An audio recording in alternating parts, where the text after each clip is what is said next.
What's up, you guys? It's your girl, and I'm coming at you today with a 1 month post-op video.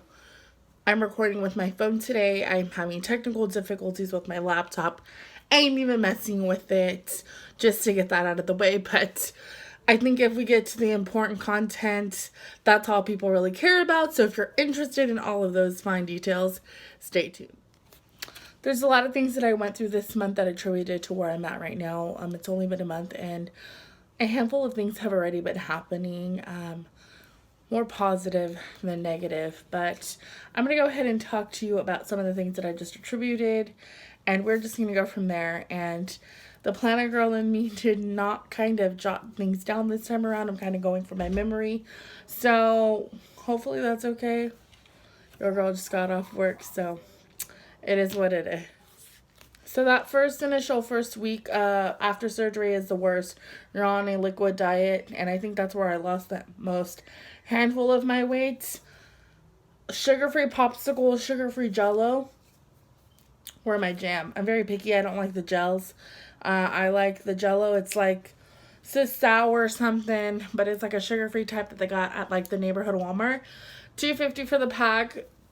I keep like 2 of those packs in the fridge because when tengo maña de comer, which is habit of just wanting to eat and eat and eat, those really help me right now. I like the Gatorade Zeros. Those really help me. Those 3 are my staples. Gatorade Zero, sugar-free Jell-O, and sugar-free popsicles, specifically the red and the purple one. My jam. It got me through. My mom would try to make sopa broths and stuff for me. I think I would rather eat 5 popsicles than to have that sometimes. It's your preference. It's whatever the hell gets your ass through the first week because it's brutal. Second week was on to mushy foods. Honestly, my mom's like, you just skip stage 2 and 3. Because at one point I was supposed to puree and blend everything. I just chewed it 30 times. So whatever I had that was allowed, I chewed it. And I was exploring with meats faster than I should have. I know chicken was on my list. I was not going to puree chicken. It was going to turn me off to eating. Maybe that was a good idea.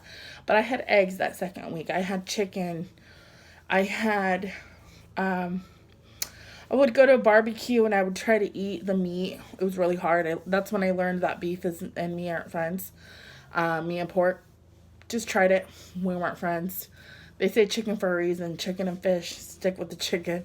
I tried to eat tomatoes. Oh, my body, with a little bit of ceviche, my body did not like the acidity. And this is me just being stubborn and exploring with foods and being like, oh, I can handle it. Oh, your body kicked your ass because you were feeling gas. You needed a fart. You needed, sorry, the TMI, but you needed a burp. I was constantly, something that I did that I never thought I was going to do was just put my hands in my mouth and belch. I never thought I would eat food because I was craving it so bad and spit it out. Those are some of the things that happened that second week because you were scared to eat, but you ate. You weren't really dare. I mean, I can never eat as much as I ever did before.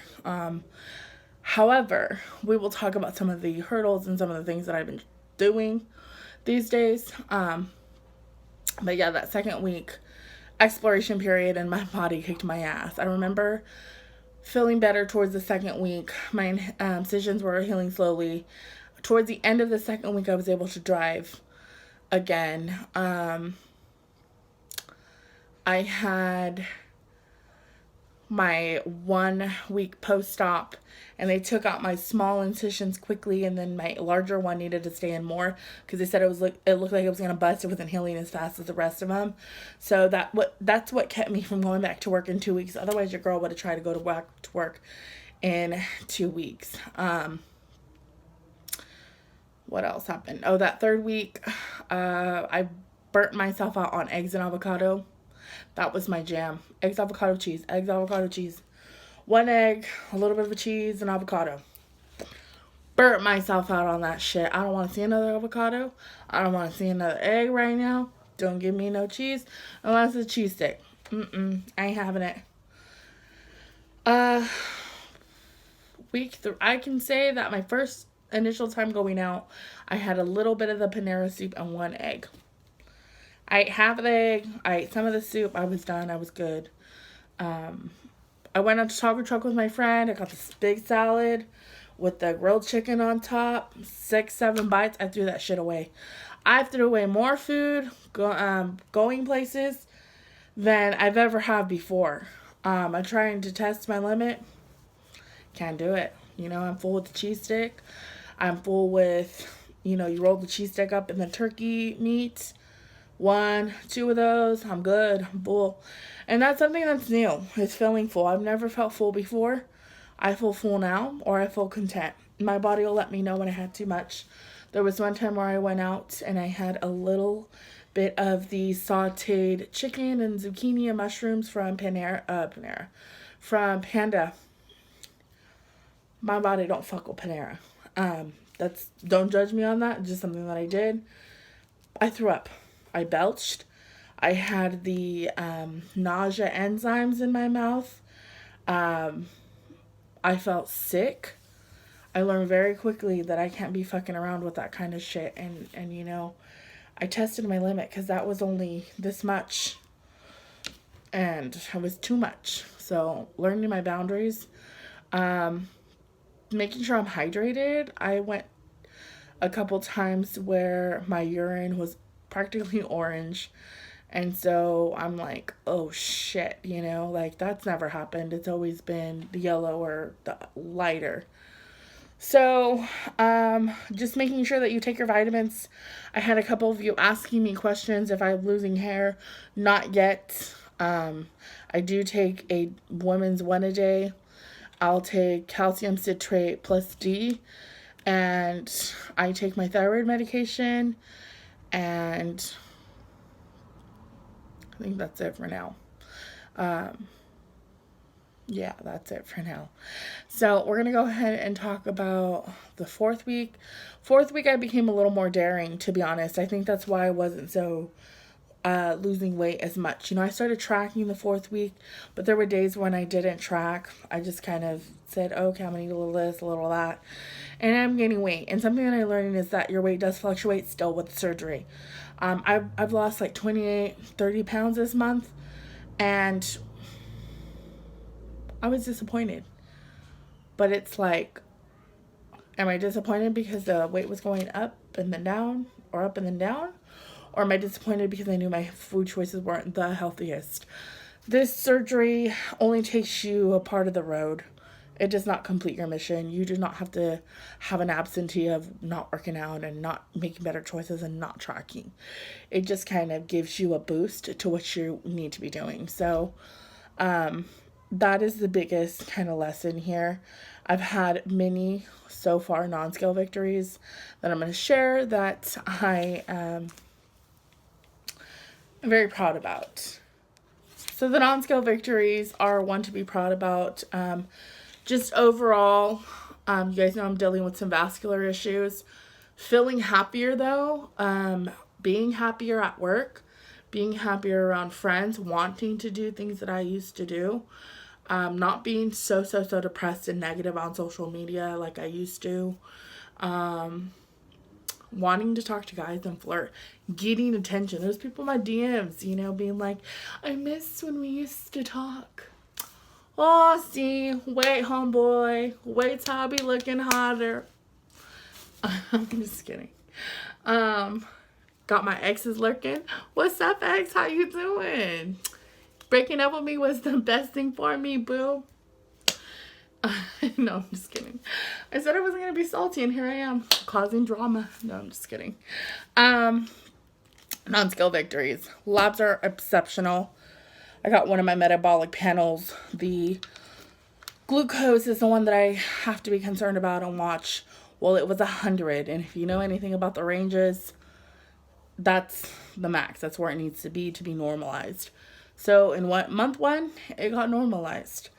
In month 1, I was able to buckle my parents' seatbelt in their car.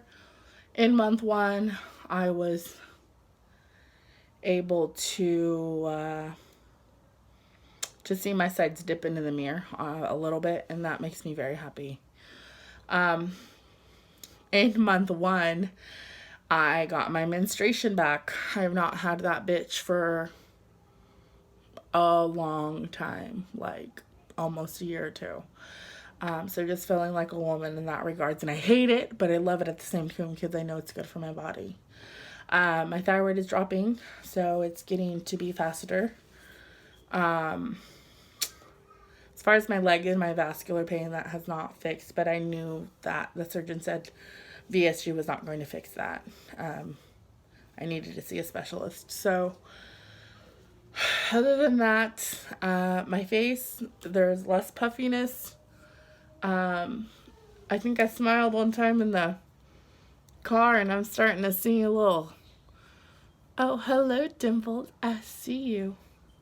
They're starting to peek out. People are fucking telling me I got a neck. Y'all noticing more shit than I ever did. But that's a good thing, I guess. You put your whole life out there, your whole panza on. What do you expect? You know what I mean? People are looking to me for motivation, telling me, oh, you're brave. Because you did it, I want to do it. Or because you did it, I want to tell you what I'm going through and what I'm thinking, what I struggle with. So the fact that like random strangers and people that I know from high school and stuff are like reaching out to me, it's like, it's cool. You know, I didn't expect myself to be in a mentor position. I did it for myself because I had to, and now I feel like I'm in some sort of mentor position, which is great. The facilitator in me feels very productive. So yeah, if all these small little changes came from month one, you know, what's to expect the rest of the months. So I appreciate your support and your love, and I will see you on the gram. Bye, guys. Oh, I did have a question reflecting on the gram. Some of y'all asked me if I drink a lot of protein drinks. So I got burnt out on them. I drink the chocolate premiers or the high performance premiers from Equate. And hair loss, yeah, not a lot, not yet. And there's more Q&As, but I will do a whole nother video on that. All right, you have a great day and be blessed.